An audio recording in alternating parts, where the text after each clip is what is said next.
ആദായനികുതി വകുപ്പ് നടപടിക്കെതിരെ പ്രതിഷേധം കടുപ്പിച്ച കോൺഗ്രസ് തിരുവനന്തപുരത്ത് ആദായനികുതി വകുപ്പ് ഓഫീസിലേക്ക് കോൺഗ്രസ് ധർണ നടത്തി. എറണാകുളത്ത് പ്രതിഷേധ മാർച്ച് അല്പസമയത്തിനകം തുടങ്ങും.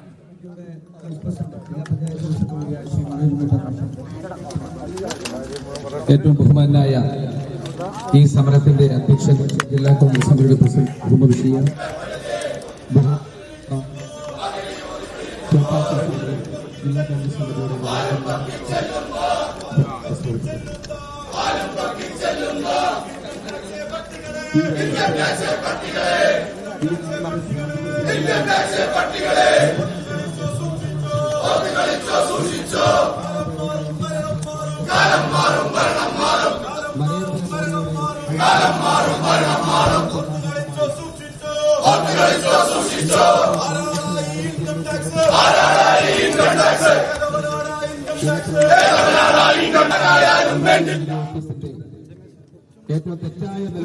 ഈ തെരഞ്ഞെടുപ്പ് പ്രവർത്തനത്തിൽ നിഷ്ക്രിയമാക്കുക കോൺഗ്രസിന്റെ പ്രവർത്തനങ്ങളാണ് മരവിപ്പിച്ചിരിക്കുന്നത്.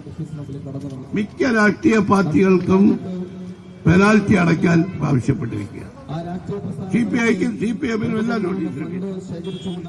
ഏറ്റവും കൂടുതൽ പെനാൽറ്റി നിശ്ചയിച്ചിരിക്കുന്നത് കോൺഗ്രസിനാണ്. ഇന്ത്യൻ നാഷണൽ കോൺഗ്രസിനെ ഇങ്ങനെ സാമ്പത്തികമായി ശ്വാസം മുട്ടിച്ച് തെരഞ്ഞെടുപ്പ് പ്രവർത്തനങ്ങളിൽ പരിപൂർണമായി കോൺഗ്രസിനെ പിന്മാറ്റാൻ ശ്രമിക്കുമ്പോൾ തിരുവനന്തപുരത്തെയും കൊച്ചിയിലെയും ആദായനികുതി വകുപ്പ് ഓഫീസിന് മുന്നിലാണ് കോൺഗ്രസിന്റെ പ്രതിഷേധ ധർണ നടക്കുന്നത്.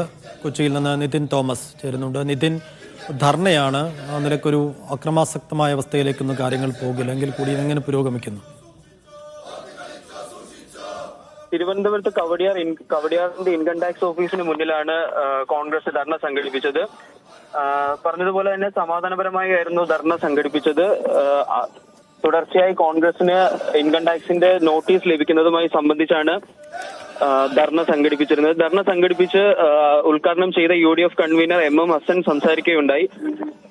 ഒരു ഗുസ്തിക്ക് ഇറങ്ങിയിട്ട് രണ്ട് കൈയും കാലും കെട്ടിയിട്ട് മോദി വെല്ലുവിളിക്കുകയാണ്, മോദിയുടെ പ്രതികാര രാഷ്ട്രീയമാണ് തുടങ്ങിയാണ് MM ഹസൻ സംസാരിച്ചത്.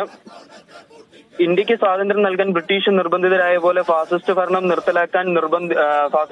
നിർത്തലാക്കാൻ ഇന്ത്യ സഖ്യത്തിന്റെ ജയത്തോടുകൂടി നിർബന്ധിതരാകും എന്ന് തുടങ്ങിയാണ് ഹസൻ സംസാരിച്ചത്. വളരെ സമാധാനപരമായി തന്നെ ധർണ അവസാനിക്കുകയും ചെയ്തിട്ടുണ്ട്. കൂടാതെ മിക്ക രാഷ്ട്രീയ പാർട്ടികൾക്കും പെനാൽറ്റി ഉണ്ടെങ്കിലും കോൺഗ്രസിനാണ് ഏറ്റവും കൂടുതൽ പെനാൽറ്റി ലഭിച്ചിരിക്കുന്നത്. എന്നാൽ ഇലക്ട്രൽ ബോണ്ട് വഴി BJP സമാഹരിച്ച അഴിമതി പണം മുഴുവൻ ഇപ്പോൾ സ്ഥാനാർത്ഥികൾ വഴി പുറത്തിറക്കുകയാണ് തുടങ്ങിയും MM ഹസൻ ആരോപണം മുന്നോട്ട് വയ്ക്കുന്നുണ്ട്. ജൂൺ 4 കഴിയുമ്പോൾ മോദിയുടെ 370 സീറ്റ് എന്ന മോഹം ഇല്ലാതാകും എന്ന് തന്നെയാണ് UDFന്റെ കൺവീനർ MM ഹസൻ ഇപ്പോൾ തിരുവനന്തപുരത്ത് സംഘടിപ്പിച്ച ധർണയിൽ സംസാരിച്ചത്. ശരി, ആദായനികുതി വകുപ്പിന്റെ കോൺഗ്രസിനെതിരായ നടപടികൾ പ്രതിഷേധിച്ചാണ് ഇപ്പോൾ KPCC വിവിധയിടങ്ങളിൽ പ്രതിഷേധ ധർണ നടത്തുന്നത്. തിരുവനന്തപുരത്തെയും കൊച്ചിയിലെയും ദൃശ്യങ്ങളാണ് കാണുന്നത്. കൊച്ചിയിൽ നിന്ന് അഹമ്മദ് മുജ്തബ ചേരുന്നു. മുജ്തബ, കൊച്ചിയിൽ എങ്ങനെയാണ് ധർണ? എത്ര കണ്ട് പ്രവർത്തക പങ്കാളിത്തമുണ്ട്? ഏതൊക്കെ നേതാക്കൾ പങ്കെടുക്കുന്നുണ്ട്?